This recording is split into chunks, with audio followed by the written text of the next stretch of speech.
Bismillah ar-Rahman ar-Rahim.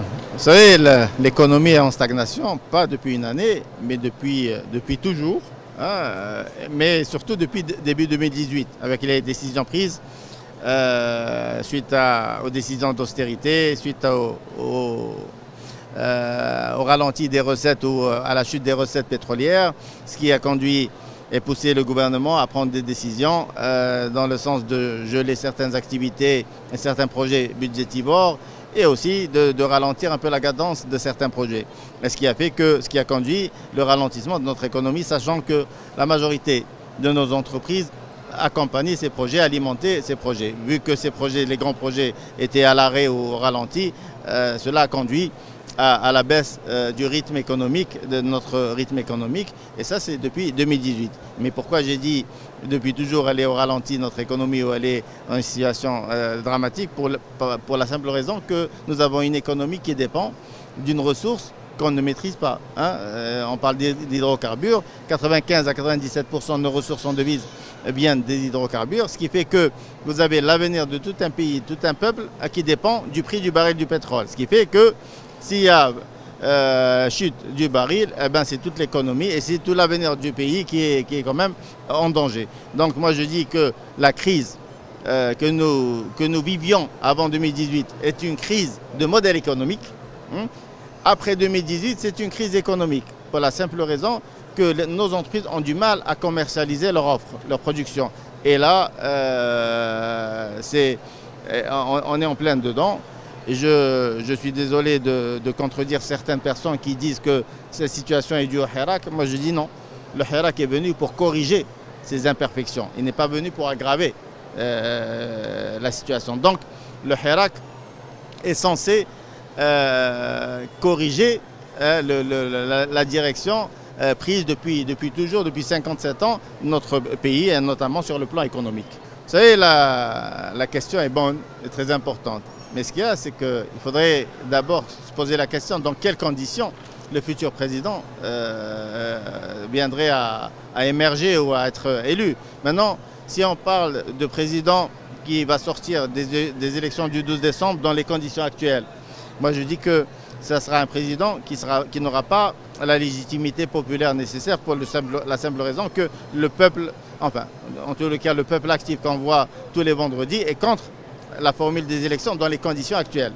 On n'est pas contre les élections, on est contre les élections dans les conditions actuelles. Et du coup, vous avez un paramètre très important, essentiel pour la réussite de ce rendez-vous ou la réussite des élections, qui est la mobilisation du peuple. Si le peuple n'est pas mobilisé, vous avez un élément essentiel qui tombe dans la crédibilité de cette élection. Et du coup, vous avez des élections qui ne vont pas répondre aux besoins réels de ce pays et de ce peuple. Et aussi, n'aura pas tous les paramètres de succès et de réussite. Donc les élections sans peuple sont des élections qui n'ont pratiquement pour moi aucun sens. Pourquoi? Parce que un président est d'abord légitimité, égale légitimité et légitimité populaire. Un président, c'est une vision, c'est un programme.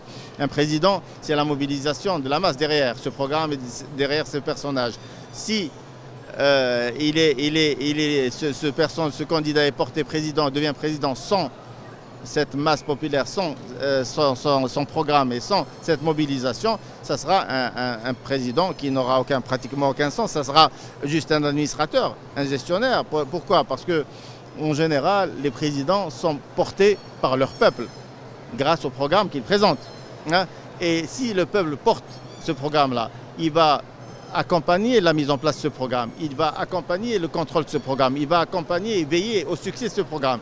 S'il n'y a pas de peuple, qu'est-ce qui va se passer? Eh bien, ce candidat président ou ce futur président qui sera mal élu, il sera obligé de se créer un monde, de se créer un peuple. Et là, on va se retrouver avec une autre Aït Sabah, soit une nouvelle Aït Sabah ou une Aït Sabah qui va être basée ou construite sur la base du reste des Aït Sabah que nous avons connus. Et on n'en veut pas parce qu'on va avoir les mêmes conséquences et les mêmes résultats ce que nous avons vécu jusqu'au février 2019. Là aussi, moi je vois les choses autrement.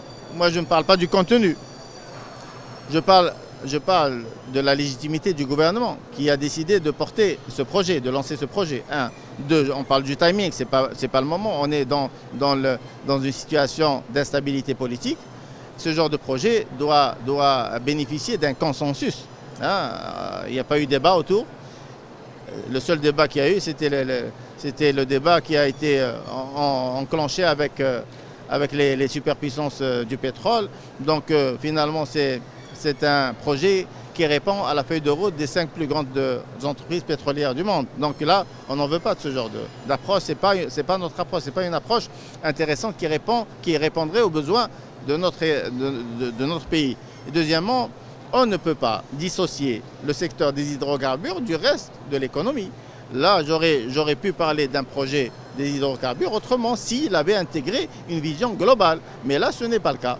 Là, on parle des hydrocarbures comme étant un corps étranger au reste de l'économie. Donc, ça veut dire quoi? Ça veut dire que les bienfaits, s'il y a bienfaits de ce projet-là, ne vont pas répondre à une vision, ne vont pas répondre à un projet. Donc je ne vois pas l'utilité d'aller dans cette direction, dans une situation pareille, dans une situation d'instabilité avec un gouvernement décrié.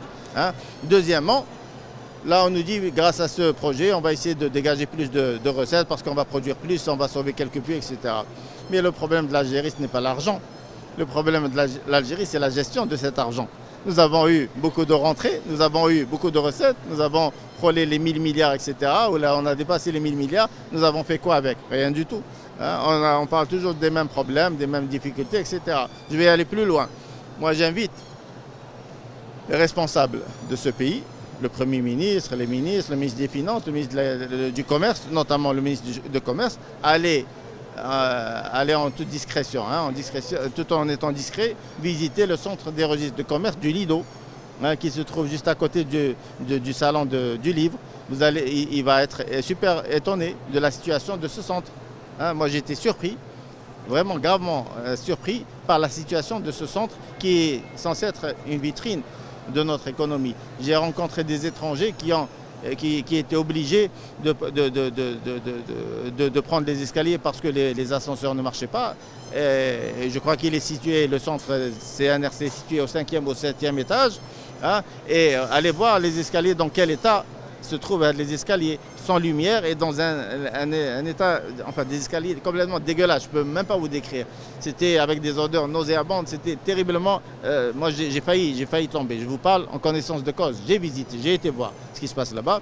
Donc je les invite à aller voir, avant de parler d'économie, qu'ils aillent voir les structures qui sont censées accueillir, accompagner et développer notre économie. Donc il y a beaucoup de choses à dire dans l'activité économique, mais il faut déjà démarrer par la base. Et il faut comprendre aussi une chose, que pour réussir un projet, notamment développer notre économie, ça repose sur 4 paramètres. 1, c'est avoir une équipe crédible. 2, avoir une équipe qui a la confiance du peuple. 3, avoir une équipe composée de compétents et de compétences. 4, avoir une équipe avec une vision et un programme. Vous avez les 4 paramètres de succès indispensables pour réussir. Et ces 4 paramètres sont absents actuellement. Et donc on ne peut pas parler de développement économique dans les conditions actuelles.